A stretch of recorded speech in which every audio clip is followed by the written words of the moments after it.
Hi అండి, welcome back to my channel Padmaja's kitchen. ఈరోజు బెల్లం పరమాన్నం ఎలా చేయాలో చూపిస్తున్నానండి.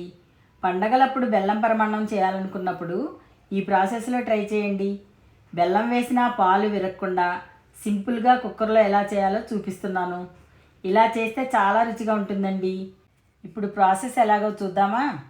బెల్లం పరమాన్నం చేయడానికి 1 కప్పు బియ్యాన్ని గిన్నెలో వేసుకొని శుభ్రంగా 2 to 3 టైమ్స్ కడిగి బియ్యం మునిగే వరకు నీళ్లు పోసి 20 మినిట్స్ పక్కన పెట్టి నాననివ్వండి.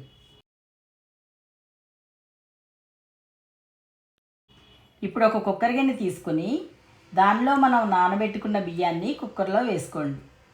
ఇప్పుడు మనం ఏ కప్పుతో బియ్యం తీసుకున్నామో అదే కప్పుతో 2 కప్పులు చిక్కటి పాలు పోసుకోండి. పాలు కాగాల్సిన అవసరం లేదండి, పచ్చిపాలే పోసుకోవచ్చు.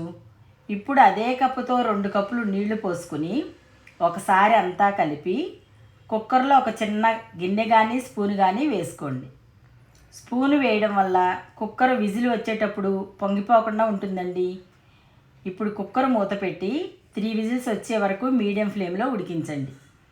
ఇప్పుడు ఒక గిన్నె తీసుకుని ఏ కప్పుతో బియ్యం తీసుకున్నామో అదే కప్పుతో 2 కప్పులకు కొంచెం తక్కువగా ఉండేటట్టు బెల్లం తీసుకుంటున్నానండి. మీకు స్వీట్ కొంచెం ఎక్కువగా కావాలనుకుంటే 2 ఫుల్ కప్పుల వరకు బెల్లం తీసుకోండి.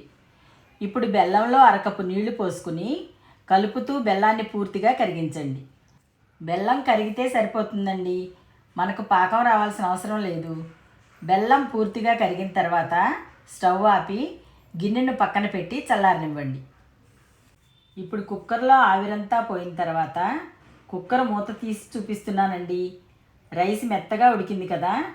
ఇప్పుడు మరో 2 కప్పుల పాలను రైస్లో పోసి అంతా ఒకసారి కలుపుకొని లో ఫ్లేమ్లో 5 నిమిషాలు ఉడికించండి. మధ్య మధ్యలో అడుగంటకుండా కలుపుతూ ఉండండి. నేను మొత్తం 2 కప్పుల నీళ్లు 4 కప్పుల పాలు పోసుకున్నానండి.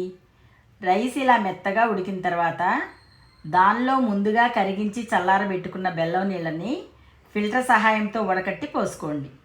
ఇలా చేయడం వల్ల బెల్లంలో ఏదైనా నలకలుంటే పోతాయండి.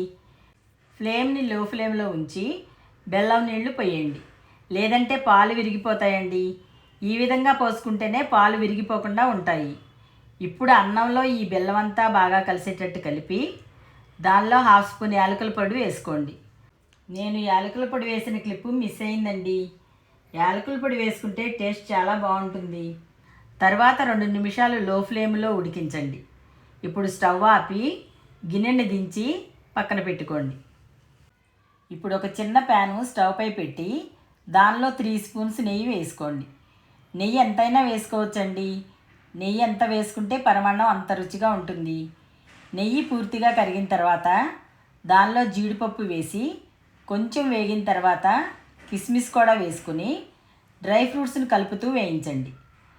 ఇలా డ్రై ఫ్రూట్స్ దూరగా వేగిన తర్వాత వాటిని రెడీ చేసి పెట్టుకున్న పరమాన్నంలో వేసుకోండి. ఇప్పుడు పరమాన్నంలో ఇవన్నీ బాగా కలిసేటట్టు కలపండి. అంతేనండి, ఎంతో రుచిగల పరమాన్నం రెడీ అయిందండి. ఇవే కొలతలతో ఒకసారి చేసి చూడండి, టేస్ట్ చాలా బాగుంటుంది. ఈ వరలక్ష్మి వ్రతానికి అమ్మవారికి నైవేద్యంగా మీరు కూడా ఇంట్లో ఒకసారి చేసి ఎలా వచ్చిందో కామెంట్ చేయండి. మా వీడియో మీకు నచ్చినట్లయితే లైక్ చేయండి, షేర్ చేయండి, సబ్స్క్రైబ్ చేయండి. Thanks for watching.